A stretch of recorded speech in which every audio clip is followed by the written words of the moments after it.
Et m'a rejoint sur ce plateau notre invitée Sorour Kasmaï. Bonjour à vous. Bonjour. Vous êtes romancière et éditrice franco-iranienne. Vous êtes née, vous, Soroura, en Iran, à Téhéran. Vous avez fui avec votre famille le pays avant 1983. Vous êtes depuis installée en France. Vous aviez à peu près 21 ans quand vous avez quitté le pays. Vous avez aussi piloté, je vais le préciser, l'ouvrage collectif Femmes, Rêves, Liberté aux éditions Actes Sud en 2023. J'imagine que pour beaucoup, comme beaucoup d'Iraniens installés ici, vous vivez de près au rythme de ce qui se passe en Iran. On va revenir sur la manière dont vous traversez cette période, mais avant de prendre l'antenne, je vous demandais si vous y aviez pu joindre des proches là-bas, m'expliquer à quel point c'était très, très, très difficile. Il y a toujours ce blackout total qui empêche les connexions et les informations de sortir. Oui, il y a toujours le blackout. Quand vous essayez d'envoyer des messages sur WhatsApp, il y a pas les, il y a un seul bar, ce qui montre que votre interlocuteur ne l'a pas reçu. Et c'est très difficile. Des fois, les gens peuvent nous appeler ou nous envoyer un SMS parce qu'ils sont arbitrairement connectés accidentellement. Je dirais, une cousine disait, je passais à côté d'une ambassade et d'un seul coup, j'ai eu la connexion et j'ai pu envoyer un message comme quoi nous sommes bien. Alors, tous ces messages, souvent, ils disent, nous sommes bien, nous allons bien, ne vous inquiétez pas pour nous. Occupez-vous plutôt de vous et de votre santé. C'est très touchant. Mais c'est très difficile. Israël, hier soir ou ce matin, a émis donc une alerte d'évacuation pour la ville de Tabriz, en Azerbaïdjan. Et j'ai essayé d'appeler et d'envoyer un message à un ami écrivain qui a un certain âge, qui est asthmatique. Et parce que les Iraniens, comme il y a le blackout, ils peuvent pas savoir tout ce qui se passe. Souvent, quand on a la connexion, ils nous demandent, mais dans les autres villes, qu'est-ce qui se passe? Est-ce qu'ils ont frappé le sud, etc. Parce que Il n'y a pas la de télé non plus ne transmet n'émet pas pas vraiment. d'alerte et il n'y a pas de système de sirène qui retentisse dans Alors le ciel. non, non. Alors contrairement à la guerre Iran-Irak que j'ai vécue pendant 4 ans, à l'époque il y avait un système de sirène et d'alerte antiaérien. Et dès qu'on entendait ça à la radio, à la télé ou je sais pas, il y avait même des haut-parleurs au-dessus des minarets ou des mosquées qui transmettaient ça. On pouvait quand même savoir qu'il y avait une alerte en cours et on se réfugiait dans les sous-sols ou les parkings, parce qu'il n'y a toujours pas de refuge. Enfin, en 47 ans, ils ont toujours clamé mort à Israël, mort à l'Amérique, et la guerre viendra un jour, mais ils n'ont jamais construit de bunkers pour la population. Il n'y a que les dirigeants qui disposent de certains bunkers, comme Khamenei, qui en avait un. Mais en tout cas, c'est très difficile pour la population d'être informée de ce qui se passe. Et donc, c'est souvent très tard, c'est souvent par les détonations au lointain ou malheureusement au plus près qu'ils apprennent que voilà. Alors, à travers le peu d'informations qui peuvent vous parvenir, comment est-ce que vos proches là-bas, et je vous demanderai ensuite vous-même ce que vous en pensez, mais comment est-ce qu'ils regardent ce qui se passe? Ça fait 15 jours que cette guerre a été déclenchée par Israël et les États-Unis, 15 jours de frappe. Le guide suprême, Khamenei, a été assassiné, il a été remplacé par son fils, mais les promesses qui avaient été faites ne sont toujours pas au Alors, rendez-vous. c'est très paradoxal, vous savez, il y avait une partie, une grande partie de la population qui, après la guerre des 12 jours, En juin dernier, en juin dernier, alors que donc le régime s'était quand même affaibli, 6 mois presque après donc la vague de contestation du mois de janvier et les crimes oui. contre l'humanité des 8 et 9 janvier, aussi le régime s'était affaibli, ébranlé de l'intérieur par ce mouvement-là. Beaucoup de gens, et beaucoup d'amis à moi, pensaient qu'il suffisait de quelques frappes pour que le régime tombe, pour qu'il puisse pas vraiment, si vous voulez, activer ses ressorts habituels. Et au fait, au bout de 15 jours, vous avez annoncé tout à l'heure qu'on était au 15e jour Mhm. de la guerre. Au bout de 15 jours, on voit qu'il tient encore. qu'il tient encore, qu'il avait encore d'autres ressources, peut-être une stratégie plus élaborée qu'au mois de juin dernier.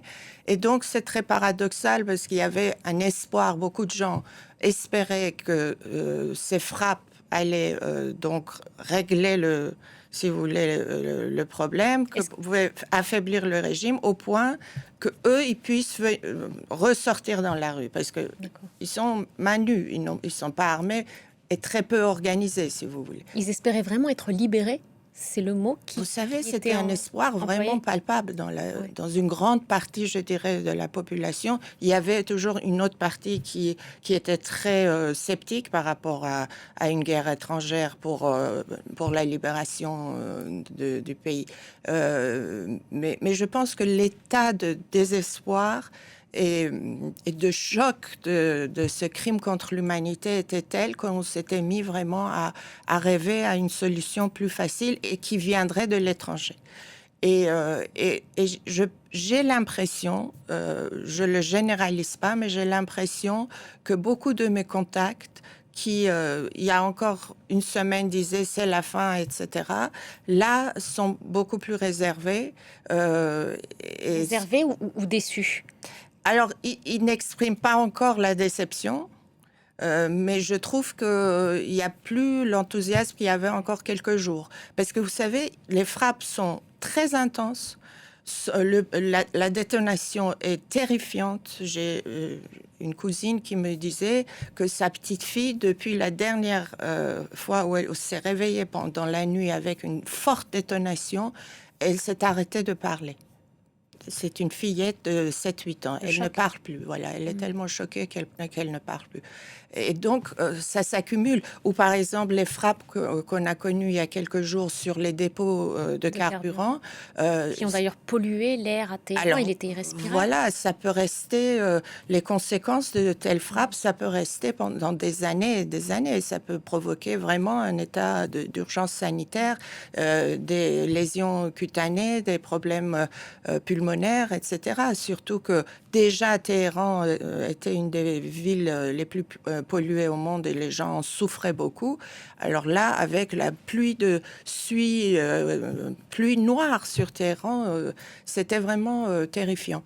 Donc je pense que plus ça dure, plus on se rend compte que c'était pas si facile que ça et que ce régime s'était bien plus préparé qu'on ne le soupçonnait. Et est-ce que votre position à vous, ou plutôt la situation dans laquelle on aurait aimé vous être, est-ce qu'on vous classez, est-ce qu'on vous a poussé à prendre parti? On a entendu des Iraniens de la diaspora prendre parti pour cette coalition, prendre parti pour une figure.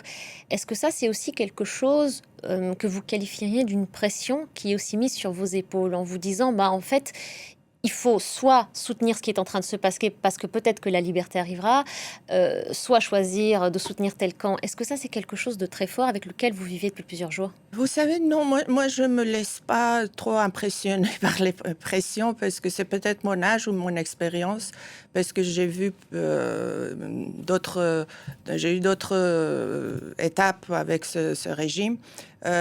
Mais ma propre position dès le début, c'était j'espérais qu'il y aurait après, vous savez, après les crimes de la Deuxième Guerre mondiale et puis les crimes de la fin du XXe siècle, en 2005, il y a eu toute une série de mesures qui permettaient, donc, si jamais il y a un État qui ne protège pas sa population, ou même qui fait des crimes contre sa population, il y avait toute une panoplie de mesures de droit international qui permettaient une intervention à travers l'ONU et le Conseil de sécurité pour la responsabilité de protéger cette même population. Et moi, j'espérais qu'après tout ce qu'on avait vécu, nous tous, la communauté internationale, que l'Europe, les pays européens, les pays démocratiques qui ont eu cette expérience au sein même de l'Europe, interviendrait dans ce sens, au moins appellerait une réunion d'urgence du Conseil de sécurité, au moins essaierait d'activer tous ces leviers de droit international. Parce que dès qu'on parle de droit international, on parle d'interdiction, d'intervention militaire. D'accord. Mais ce droit... Voilà, le droit international a été invoqué dans cette situation parce que ça a été une agression, considéré comme une agression sur l'Iran. Vous, ce que vous invoquez, c'est ce qu'on appelait le devoir d'ingérence. Voilà, devoir d'ingérence humanitaire. Et je pensais qu'on pouvait aller dans ce sens, sans que ça soit seulement Trump ou Netanyahou, après ce qu'on a vu à Gaza, les seuls décideurs de ça. Je pensais que l'Europe, surtout, et surtout la France, parce que je suis franco-iranienne, ça me tenait à cœur de voir le rôle de la France. Or, il ne s'est rien passé. Et donc, je fais partie de ceux qui sommes assez déçus et qui regardons ce qui se passe avec beaucoup de... Comment dire? On est horrifiés, vraiment. Parce que, vous savez, donc, on est en train, d'accord, de frapper sur, par exemple, la demeure Beit Rahbari, la demeure du guide Khamenei. Tout le monde s'est réjoui de sa disparition. Personne ne l'a pleuré. Ensuite, sur les centres du pouvoir, sur l'appareil de répression. Tout ça, c'est approuvé par une grande majorité de la population. Mais lorsqu'on frappe les infrastructures, lorsqu'on frappe les monuments historiques, lorsqu'on frappe les écoles, lorsqu'on frappe une école de jeunes filles, même si c'est à proximité d'un centre, mais on doit savoir, on doit en être conscient. Lorsqu'on frappe sur des palais du XVIIe siècle. Alors 4 sites classés au patrimoine mondial de l'UNESCO. À Ispahan et à Téhéran. Ceux-là, on ne peut pas les reconstruire à l'identique, si vous voulez. Donc tout ça commence à faire trop. À faire qu'au fait... il n'y avait aucun contrôle. Il n'y avait aucun scrupule. Donc, si c'est frapper juste pour démolir, dévaster et détruire, ça ne va pas nous libérer. Alors, je reviens à ma question. Tout à l'heure, je vous avais demandé s'il y avait de la déception. Je vais aller plus loin. Est-ce qu'il y a une forme de trahison dans ce qui est en train d'être fait, de votre point de vue? C'est pas encore fini, la guerre. On voit que le régime islamique a intérêt à entraîner, par exemple, la France dans la guerre. Est-ce que, bien sûr, on a perdu du temps. Et la guerre a rattrapé la France, l'Italie, etc. Donc, je garderai ma réponse pour la prochaine fois, parce que j'aimerais pas être trahi encore maintenant, mais j'aimerais que la communauté internationale se réveille. Merci beaucoup, Srour Kasma, et c'est le mot de la fin, que la communauté internationale se réveille. Merci beaucoup d'être passé par le plateau de France 24 et d'avoir répondu à nos questions.